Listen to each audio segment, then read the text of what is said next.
welcome to Talking Trades, a weekly podcast. We talk about comics so you don't have to. I'm Jeremy, I'm a DC fan.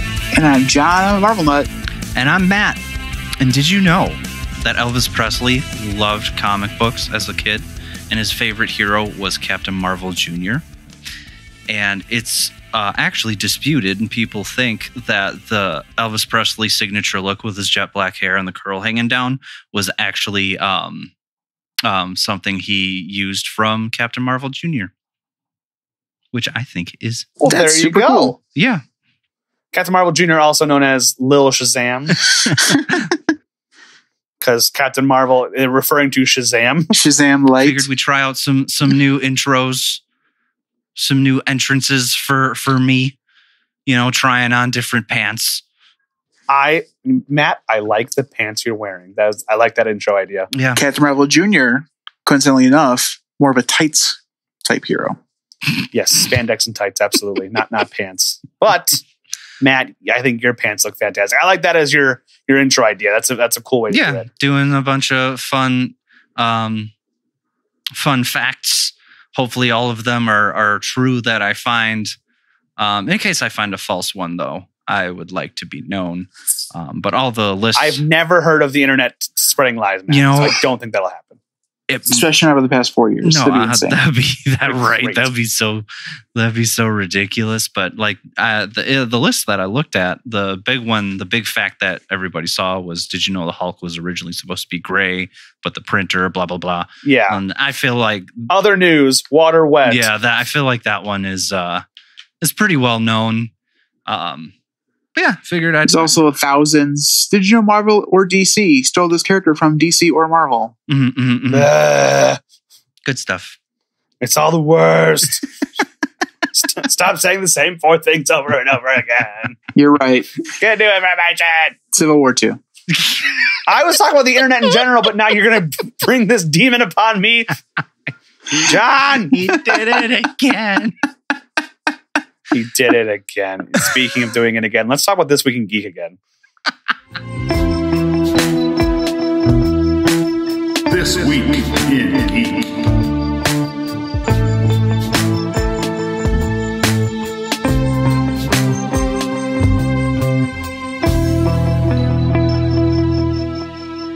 This Week in Geek, lot of news. Let's start with the Snyder Cut. So now the news that we had heard previously was Zack Snyder's directing it. Some new things are going to be shot. Characters that were supposed to be in it. Yada, yada, yada. We now have a runtime. What is that runtime? 4 hours long. 4 hours long. 4 hours long. It's going to be 1 4-hour film. That's right. Which, like, how are we going to handle it? I've never seen a movie that long before. That's longer than Grindhouse, which is 2 movies and Misk in the middle. It's 2 movies, or it's 1 Lord of the Rings extended cut. Actually, I think that's longer than Extended King. And like, that's outrageous. Yeah. Mm-hmm. Get your dumpsters full of popcorn and then your big super duper gulps from Parks and Rec ready, because this is a movie. This is a marathon. We're not doing a sprint in one movie. You need to prep for this. Without the credits of Return of the King Extended, it is longer than Return of the King Extended. Oof.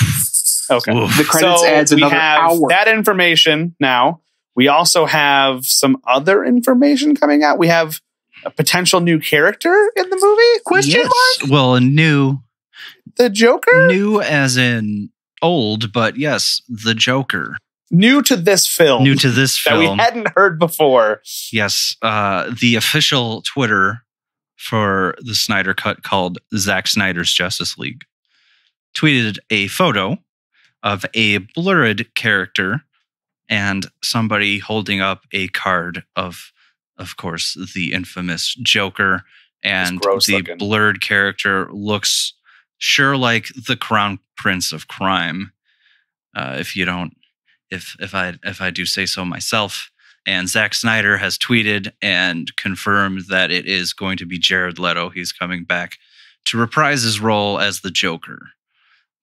But based on the very fuzzy image that we see, it does not look even close to the same Joker that. No, it looks Yeah. very strange. Yeah, it looks.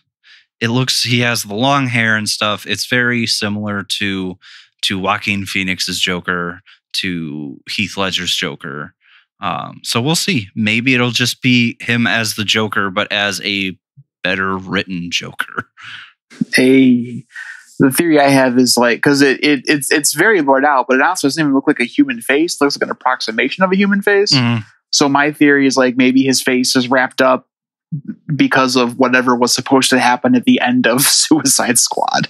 Mhm. Because there's a released Funko Pop of something that just didn't happen, and I've seen both cuts of that movie. Yes, you have. I have. So like, We will have to wait and see, I guess. Who knows? till when? How long do we have to wait, Jeremy? I don't know. They delayed it again.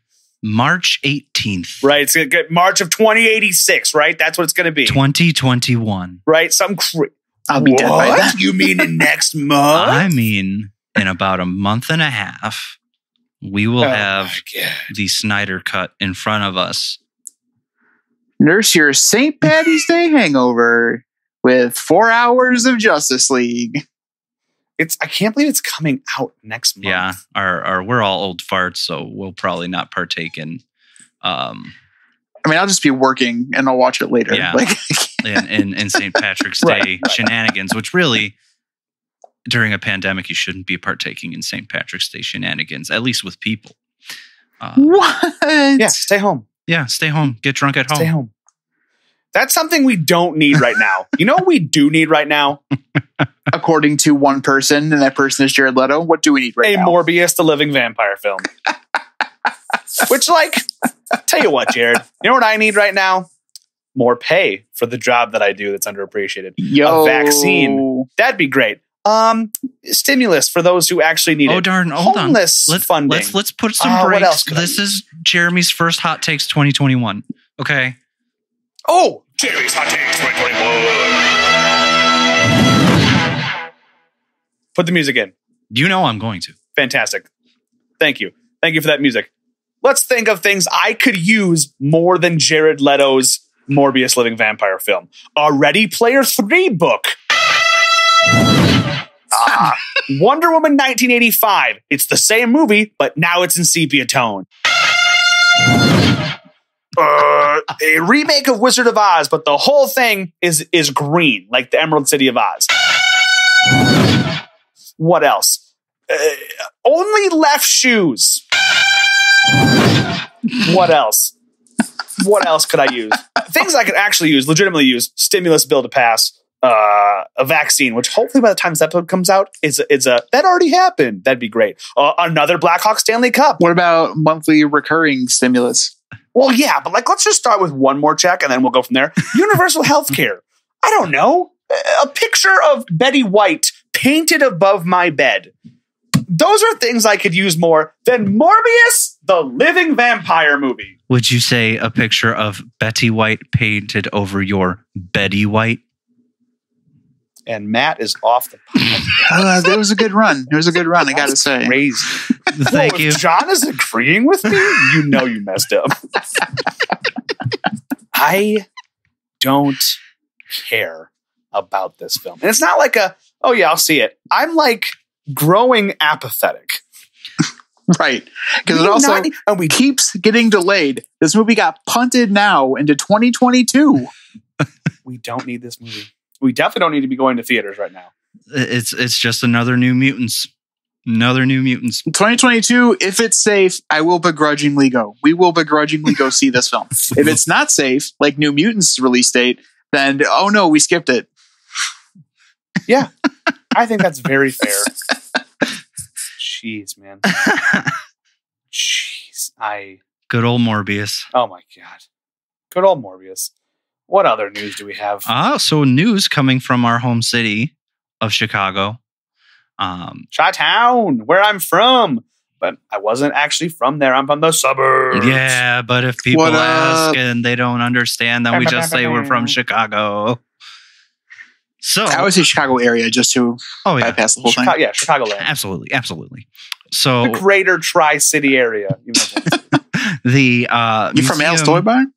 the the Museum of Science and Industry, which all three of us have been to, which is one of my favorite museums. I love that place. Excellent. It's so much fun.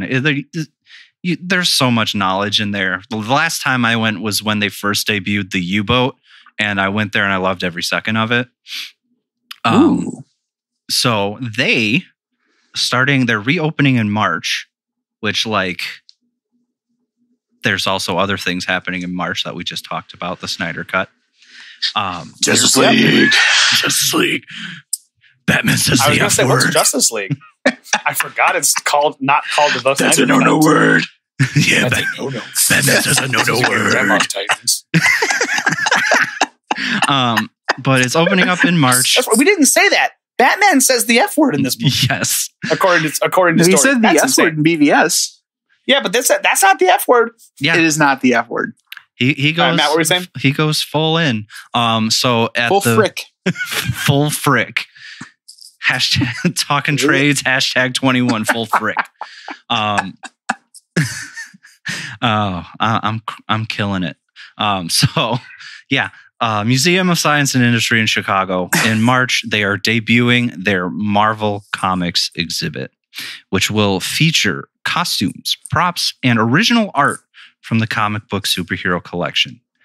The picture that we got is a picture where it is where you see on display all of the different Iron Man suits with the bad Hulkbuster in the back there. So sick. It looks amazing. So sick.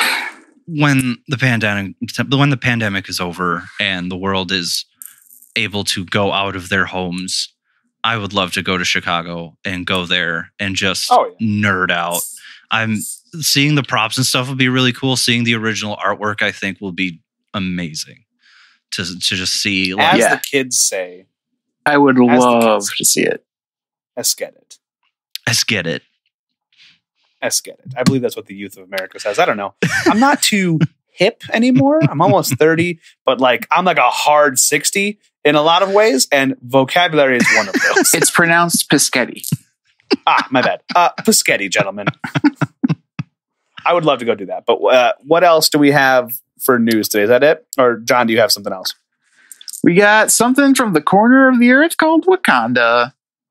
Bam, bam, bam, bam. Bam, bam, bam. Ryan Coogler's production company has signed a 5-year deal. That's Disney longer than 4 Plus. years. It is. What are they absolutely making is. in this 5-year span? They're making a show. The only title I can see right now is Wakanda. Maybe that's the name of it. That sounds like a working title to me, to be honest.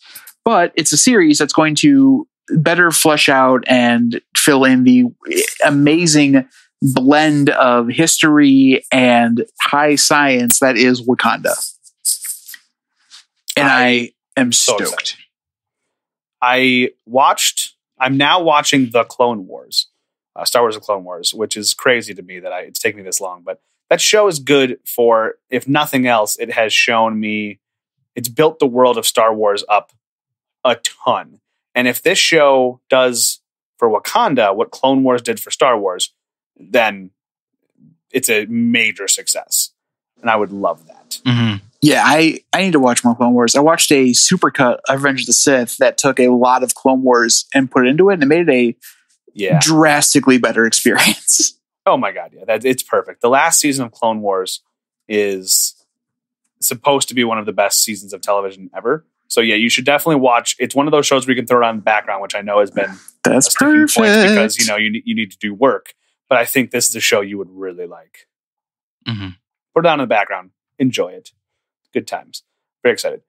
Matt, the only thing I want to hear out of your mouth, I hope you don't have any more news, but if you do have more news, it better be somehow related to Batman and metal music. Yes. So, Well, you're talking, so I assume it's related. I mean, most of the words I say are related to either Batman or metal music, to be fair. That's true. Now that I'm realizing that, how do you say that out loud?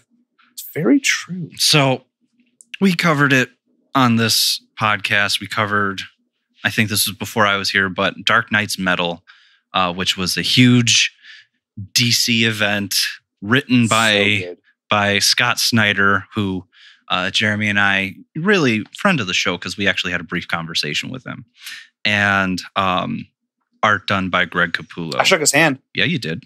The He's an angel. the dynamic duo behind the New 52 Batman run, which is regarded as some of the best Batman comics ever. Some of the best literature. So they did, last year, they did a follow-up to Dark Knight's Metal called Dark Knight's Death Metal, which I still have yet to read. But they did something special here now that all of the issues are out. And they are doing special editions called Dark Knight's Death Metal Band Edition, where each cover will feature the Batman Who Laughs and a band and a metal band. There are 7 issues and 7 bands, and I also have the artists for each of those issues as well. So with issue 1, Matt, who are these bands? I'm so excited to hear. issue 1, we have featured band is Megadeth. The cover Makes artist is Juanjo Guarmido, which, if I pronounced your name wrong, please forgive. Oh, we are bad at names. We very much apologize for any name wrongdoings. It is unintentional. Issue number 2, the featured band is a Ghost. One of Matt and I's favorite bands of all time. Love Ghost. Like 2020, my year in review on Spotify, Ghost was my top band. I listened to them nonstop all year. Same here. They're so good. And the artist is Werther Del Edera. Feature for issue 3, the band is Lacuna Coil. The cover artist is Tipano and Antonio Fuso. Issue number 4, the featured band is Opeth, and the cover artist is Matthew Lafray. Issue number 5. I'm not too familiar with Opeth, but it's a very cool looking cover. Yes, they are a prog metal band. They have some tasty jams. Issue number 5, the featured band is Sepultura, and the cover artists are Albuquerque and Pedro Maro. Issue number 6, and this is where I actually got to this link. If it weren't for this band posting their cover, which instantly blew me away, was the band Dream Theater. The cover artist is Santi Casas. And then issue number 7, you got to wrap it up with the Prince of Darkness with Ozzy Osbourne himself. The cover artist on That's that. right, Justin Bieber. The Penguin from Batman Returns. Kind of looks like To that. quote Ozzy, Really scary. to quote Ozzy from his Super Bowl commercial like 6 years ago, what's a Bieber? But yeah, Ozzy is on the 7th issue. The cover artist is Marco Mastrazzo. All of them look great. I do have my own personal beefs. I'm a little sad that Iron Maiden did not make the cut, as they are arguably my favorite metal band.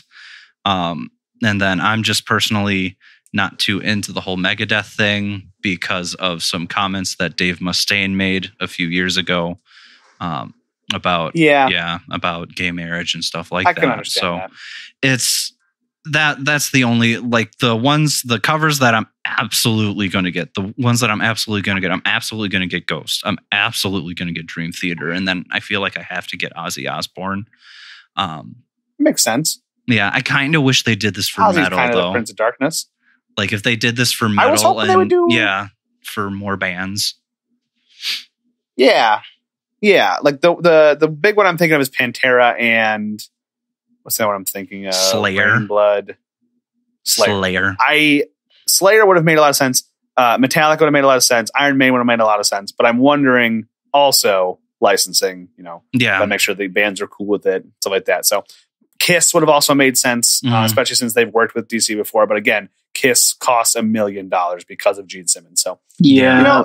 I think with the bands that they made, very cool. It's kind of cool to also put a spotlight on in the mainstream for bands that people may not know. I'm sure Dream Theater, while they're incredibly popular, if you went up to someone on the street and said, "Hey, do you know who Dream Theater is?" They might say no. If you said who Iron Maiden is, they'd probably say yes, but kind of promotes those bands a little bit more, which is cool. And it's also great art. Yeah, the art is absolutely fantastic.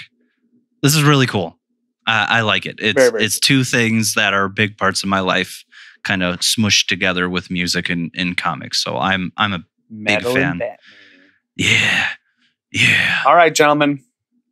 I love hearing about metal music, but I also love hearing about metal men.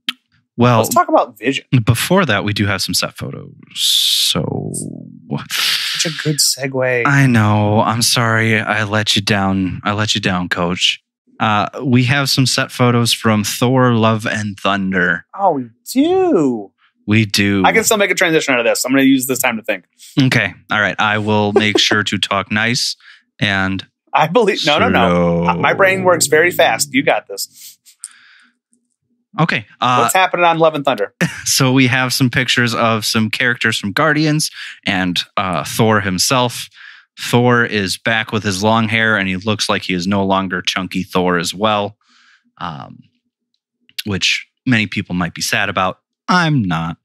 I love that he has his long hair back. I'm glad that he's looking like Thor. Metal Thor. Yes. I'm digging Oh my the God, vest. Yeah, the vest. Vest looks To be great. honest, it's a two-tone red and black leather vest, and I'm here for it. Yeah. So there's him.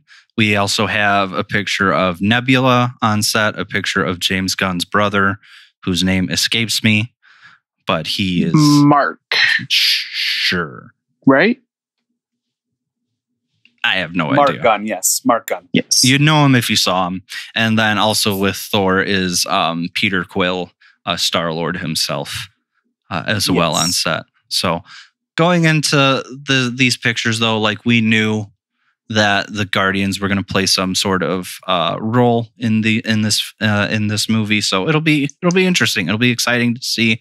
I did like Thor's interactions with them during the Infinity movies, so it'll be a good time. Now that's all the news for today. Yeah, that sure is. Boy, it'd be good to hear about a segue. Vision! Nailed it.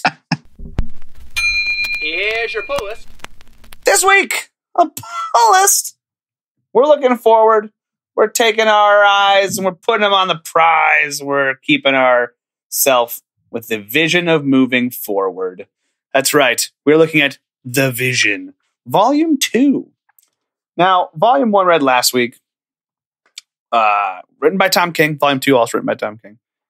It's a book about the Vision from the Avengers. And Vision has a new family. He's got a brand new bag, some would argue. And this family consists of a Vision wife, a Vision son, and a Vision daughter named Virginia, Viv, and Viz. And they've all moved to Vin, Virginia. What'd I Virginia, Viv, and Vin. You said Viz. Viz. Virginia, Viv, and Vin. They've all moved to Virginia near the capital-ish to have a quote-unquote normal life. Some stuff went wrong. Just go see our Volume 1 episode to get the full recap, but we are now dealing with the aftermath of that stuff. So issue 7 of the series, the first issue of this volume, is all about, it's bookended by Vision in bed with Wanda, and it ends with him being in bed with Virginia. It's his life and love in between. And basically, we just get a rundown of his relationship with Wanda. You see her and him grow to love, grow to loathe, and then eventually both be separated from each other. It's very beautiful. They're very madly in love at one point, and then at another point, they absolutely hate each other. And then he's a different person entirely. She's a different person. But we also get to meet Agatha Harkness, who we saw in the last issue as our narrator. She also was the person who ate the Everbloom and saw the future and warned the Avengers about Vision's future craziness.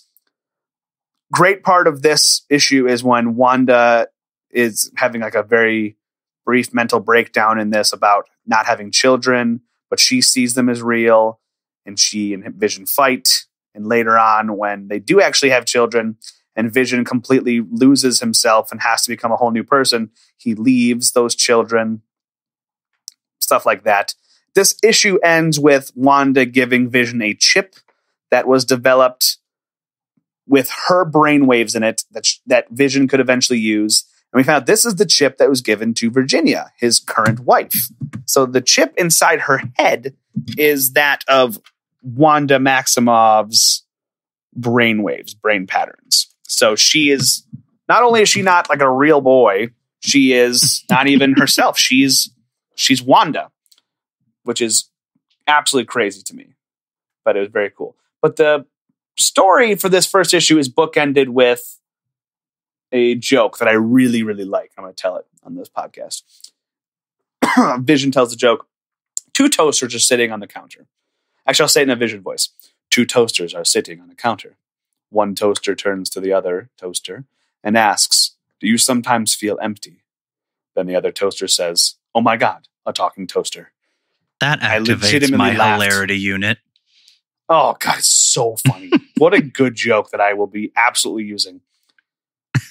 The next issue is a really great issue because it sets everything up for what's about to for what's going to happen. We got a new narrator, and this narrator is Red.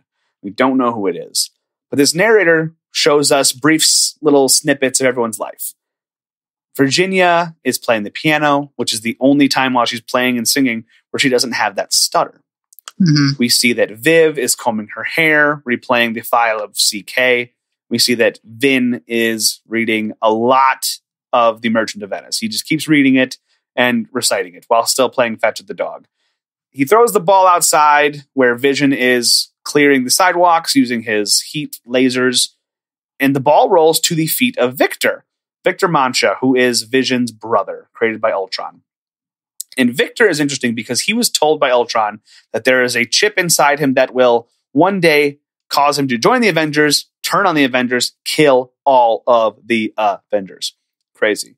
Love it. It's said here that, or at some point in this book, that Victor's last thoughts before he dies are that he will not fulfill this prophecy because he dies, but he has made it his life's goal to never become Ultron's pawn. He's very adamant on that. He won't do what Ultron has programmed him to do.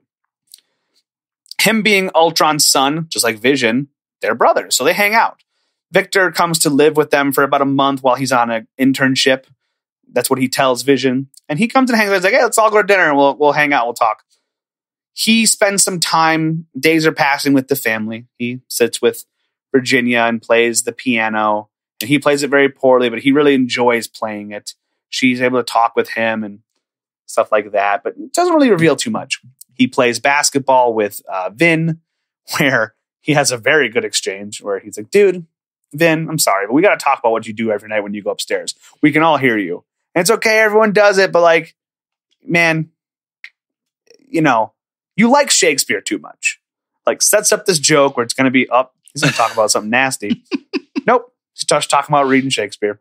And he's like, it's okay to read Shakespeare. It's okay to like something, but you can't tunnel vision it.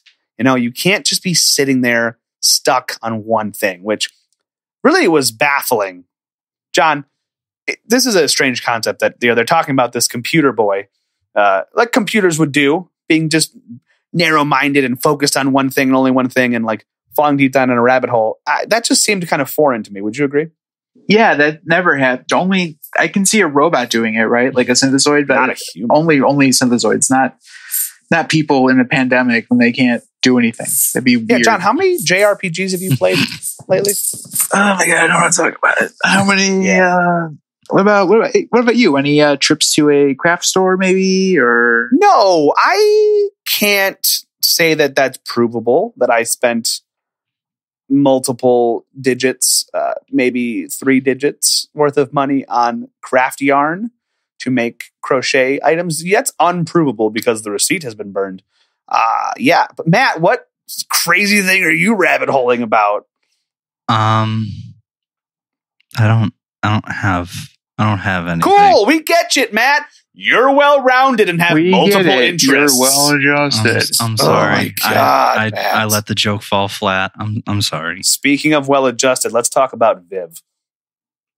She's not well-adjusted. Is that too dark? No, it's fine. We're a fine podcast for that. Viv is still hung up on CK's death. She doesn't understand it. It's really upsetting to her. And she talks to Victor about it. Victor also talks with Vision a little bit about, family life and the pressure of keeping everyone perfect. And, what does any of this mean? That kind of thing. That night, Vin is playing fetch with the dog outside. And Virginia's like, hey, we're going to have our dinner conversation. You're going to come inside. She's like, hey, he's like, hey, I'm playing outside like you wanted me to do. I'm not in my room reading Shakespeare. I'm outside. Throws the ball. The dog runs into a house because it can phase. He's like, oh, boy, you can't be in there. He goes in, phases in. And in this house, Victor is talking to the Avengers. And he's, hey, Vision's going to tell me everything. Don't you worry, guys. I'm almost there. And Vin's like, hey, what's going on? And Victor's like, oh, you're not supposed to be here. Electroshock. And he starts to electrocute Vin. And this electrocution ends that issue and opens the next issue. This is electromagnetic waves where he's able to hold Vin in place. Yes. It's a lot of power. It's a lot of power. Through this issue, we see that as he's holding Vin and essentially attacking Vin, we see Victor's life.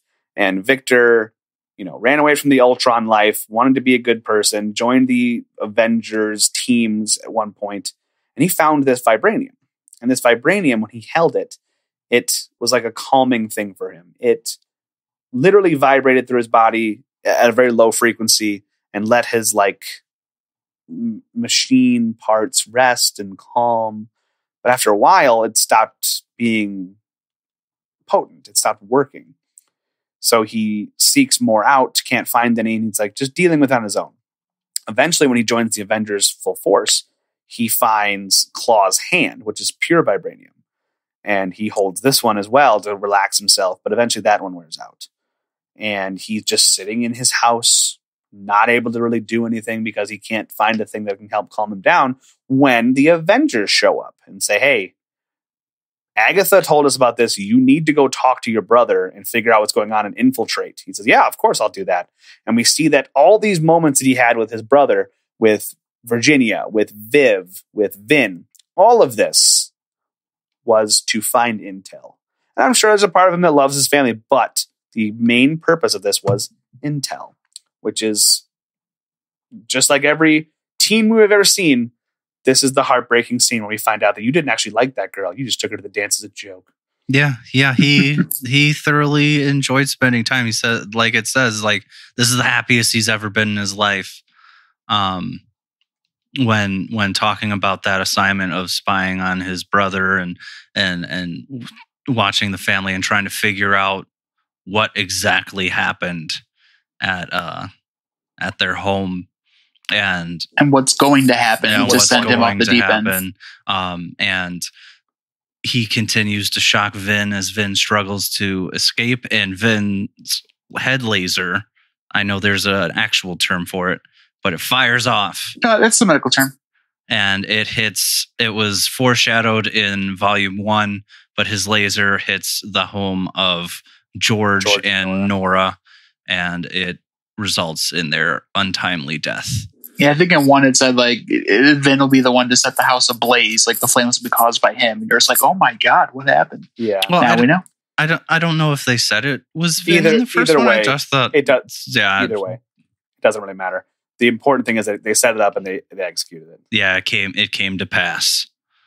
So that kind of shows us that the things that have been said about Vision that have been said could also come to pass, where he kills all the Avengers. That's terrifying. Mm-hmm. Vision, seeing this laser blast, comes to the house and sees his son. And in this struggle with the electromagnetic current and all this, Vin has been unrepairably damaged. He's dead. He cannot be fixed. Later, the Vision would learn that though they were unaware of the problem that led to the misuse of Victor's powers, the Avengers were responsible for Victor's presence in Vision's home. Later, the Avengers would learn of Vision's losses and revelations. They would finally understand what caused Vision to fall to madness. They would finally know what could possibly make him want to harm his friends. Yeah. So Vision and the Visions are now under house arrest in the 10th issue.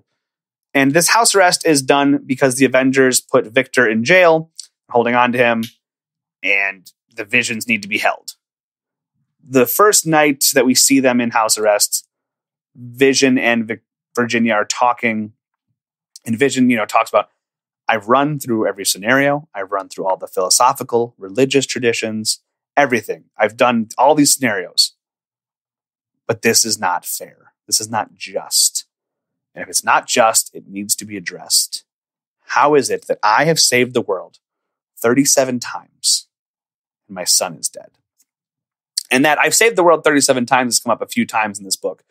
And it's a reoccurring theme.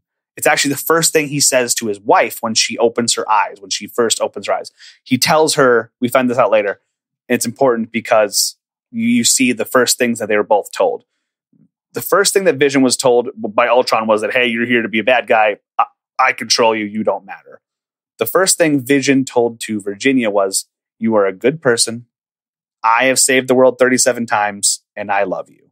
And you can love me back if you choose to.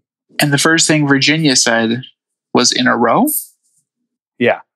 So the family's under house arrest. We see this because the dog tries to go outside, phase through the door, and the Avengers immediately are like, hey, what's going on? What are you doing? And Vision's like, no, it's the dog. Everything's fine. We're all here. We then see Vision and his daughter, Viv, in her room talking about what's going on. And she's praying. Now, prayer to anybody who doesn't understand religion would be confusing, would be strange. It's a strange concept. It's a strange, practice. But to a robot who doesn't or an artificial intelligence, that's got to be incredibly strange to see your robot daughter praying. And she says, well, I know, there's no God. That seems unlikely. And I know that my brother didn't have a soul. And, I know this is all there. So I first pray that there's a God. I then pray that my brother had a soul. I then pray that his soul will be at rest. Would you like to join me? And he does, and they pray, and it's very sweet. It's I thought it was an incredibly poignant moment in this book. It was amazing. I love that part. I love that scene a lot. I thought it was beautiful. A few more things happen where they find things that are Vin's around the house, and Vision uses his eye to project a hologram of his son. And his son is like, hey, Vin's like, Dad, will you listen? I want to read you this part from Merchant of Venice. And Vision's like, I can't. But now seeing it through his hologram eye, he can see his son again. And this is what finally snaps him. He then puts on his costume, uses a lighter that was given to him by Steve Rogers, Captain America, made of vibranium, and he uses that to phase through the wall. And he goes to the prison where Victor is. And the reason we know this is because Nova interrupts a sparring session between Jane Foster's Thor and Iron Man. They're about to fight and mess around and stuff like that. And Nova's like, hey, we need, Victor, or Vision's going to Victor. And Iron Man's like, scramble the helicopters, go, everyone now, go.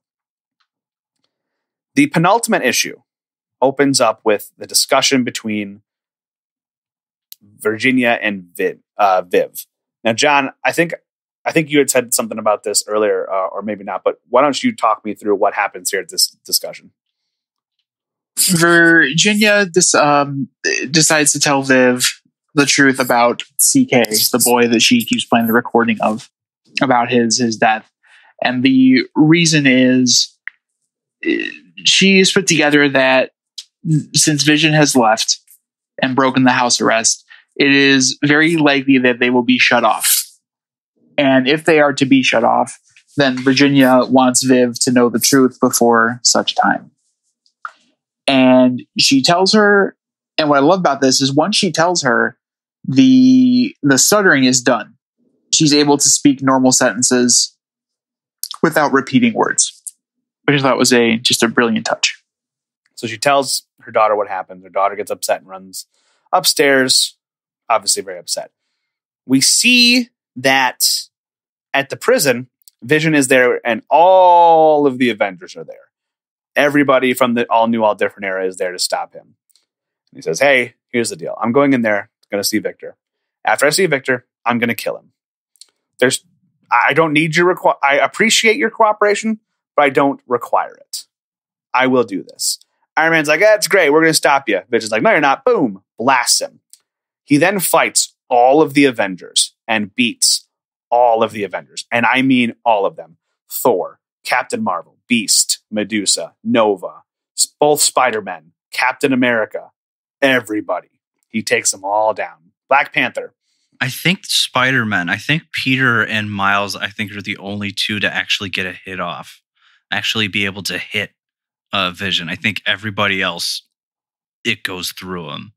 But yes, Peter and Miles are the only ones to actually get him. I'm going to attribute that to Spider-Sense. I agree with that. So we then see during this fight, the red voiceover talks about Vision's first minutes on Earth and how Ultron was like, hey, you don't matter. Vision's like, but you gave me a brain. Shouldn't I use that? And he's like, no. You're nothing. You're just going to be used by me to kill. And Vision meets the Avengers for the first time. And the first time he does, they call him an unearthly, inhuman Vision. And they are able to subdue him and bring him back to the Avengers Tower. They say, what are you? And he goes, maybe I am exactly what the Wasp called me, a vision of death. And he says this as he stands over all of the Avengers. At the same time that he is causing havoc, we see that Virginia is fighting the dog and killing the dog. And the dog had eaten the Everbloom leaf. And as the story goes, the first time the Everbloom leaf is eaten, it is eaten out of hunger. The second time it is eaten, it comes from massacre or death. So she kills the dog, rips open its stomach, and eats the Everbloom leaf. So she sees the future. She sees what comes next. And what comes next, well, let me tell you. Vision is then stopped by Agatha and Scarlet Witch. Scarlet Witch and Agatha are like, hey, you can't do this. If you do this, we've always been different, Vision. We've always been different than everybody else. And if you do this, you're going to be just like everybody else. And you don't want that. You don't want everything to get worse. You can't go in there and kill Victor. And as Vision incapacitates Wanda, he says, I want to be like everyone else. I want that. Agatha walks away. Says, damn you, child. And as Vision walks into Victor, Victor says, do what you got to do. He's going to kill Victor. A heart pops out through Victor's chest, rips out his heart. It is Virginia. She has come and killed Victor. And in his last moments, his thoughts are, I shall not be the Ultron murderer that he wanted me to be. I have escaped that, and I'm very happy about escaping that, which is good. I'm glad that he's happy about that. She says, I'll see you at home. And she leaves. Vision has to go home and see his wife.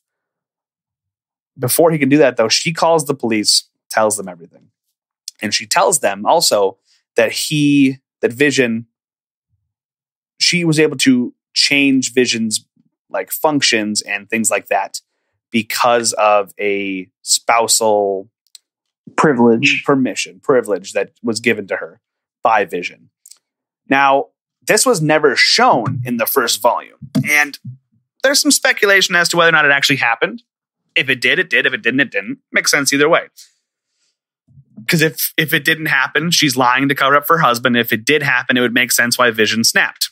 Either way, it is what it is. But she tells the cops everything.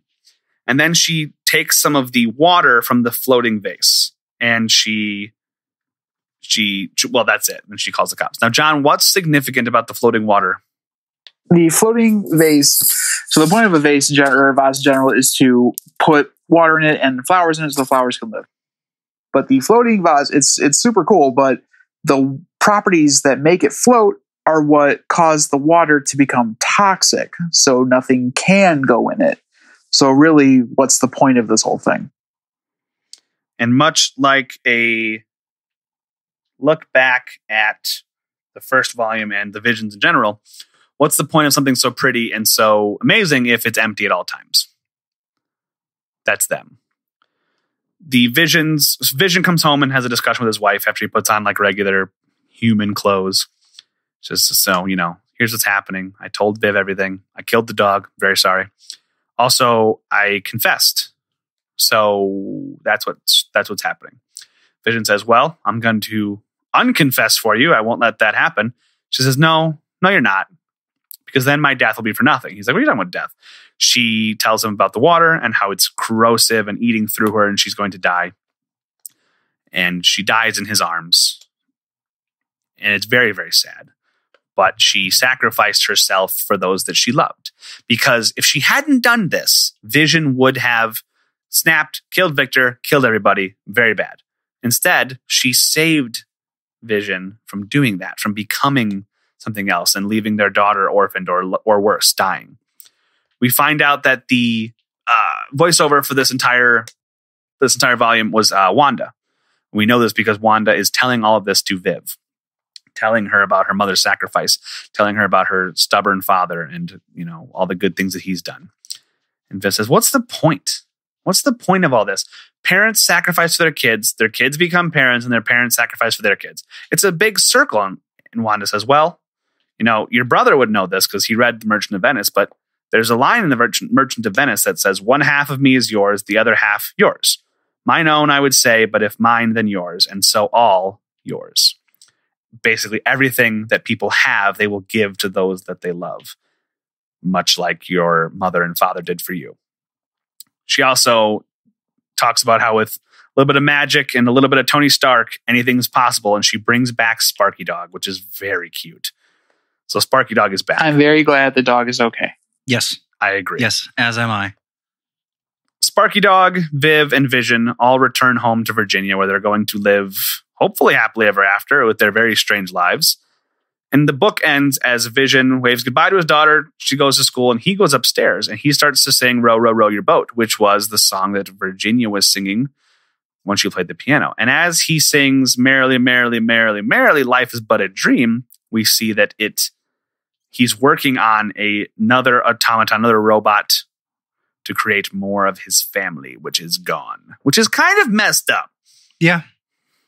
Yeah. But 100%. life is but a dream. Yeah. In his pursuit of just having a normal life. And that's just kind of where it ends. That's the end of the book. But I'll tell you what, I wasn't expecting it to go this way, but I'm very, very happy it did. It was a very good book. Yes, it was fantastic. I feel like I've talked about this book twice now, but it's a very good book. And I would talk about it 100 times if I could. Almost like we did talk about this book twice. It's almost like we did talk about it twice. Hey. Really good. Really, really good. What were you saying though, Matt? I just, it was very good.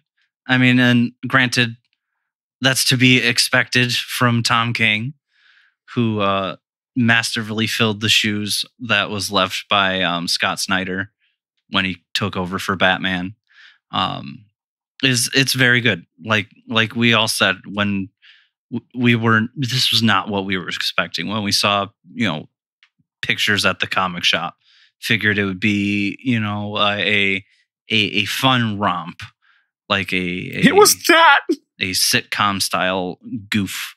But right, that looks fun and quirky. It was not those things. But it was not fun and quirky. Good, it was really dark. Good. It was heavy. But it was at the end of it, it was also very good. Yeah. John, your thoughts on The Vision? I loved it. It's a book I'd always heard was great, but I'd heard nothing specific about. Kind of glad, but right? Nothing was spoiled. Mm-hmm. No, which is, I'll take it any day that I can. I'll take it. I loved it. It was dark. It was weird, but it was very much its own thing, giving you an insight into a character that I was incredibly neutral on. It really gave it. I have a new appreciation for comic Vision. Mm-hmm. I agree 100%. I agree 100%. Gentlemen, if you had to give it a rating out of 10, what would you give it, Matt? Probably like an 8.5, maybe a 9. 8.5. Okay. We'll just say 8.5. John? I would give it a 9. Give it a 9. I would also give it a 9, rounding out to an average of 8.8, which is very good. It's a passing score. It's a middle B on some grades, but I think this is a fantastic book. Would read it again. Would definitely recommend everyone reads it, and I would like to see a continuation of it, but we'll have to wait for that. So let us know what you thought about the book. Email us, tweet, Instagram, Facebook, whatever. We would love to hear about your thoughts on the book or anything we've missed. But before you do that, be sure to finish listening to this episode because we still have the outro.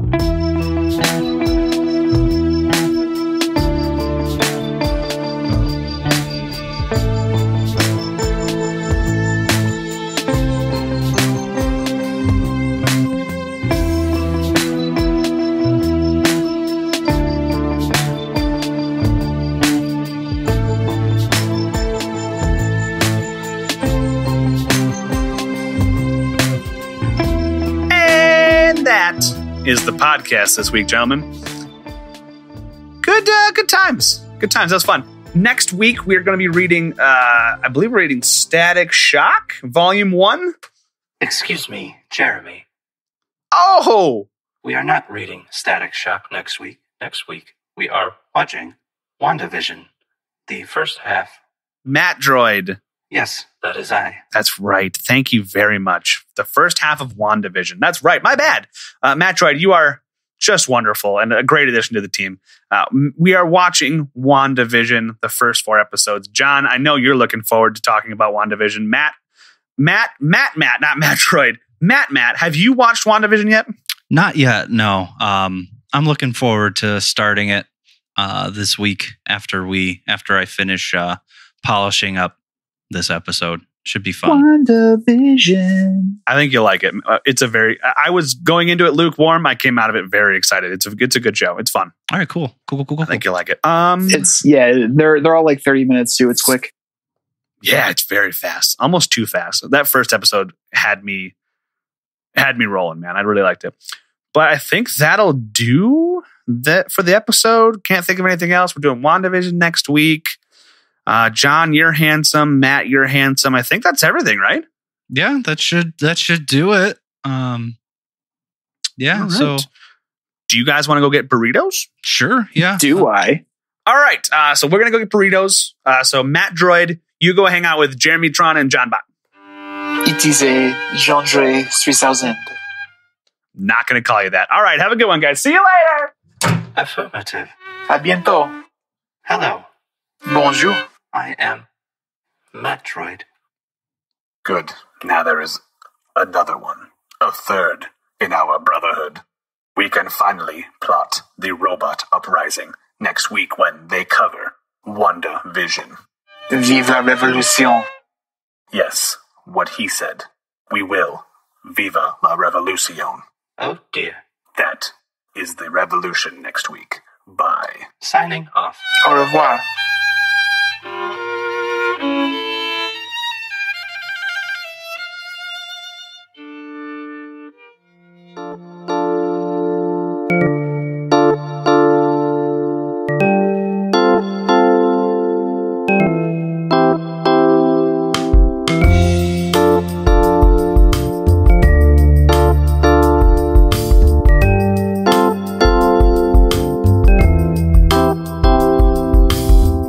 You can follow us on Twitter at Talkin' Trades.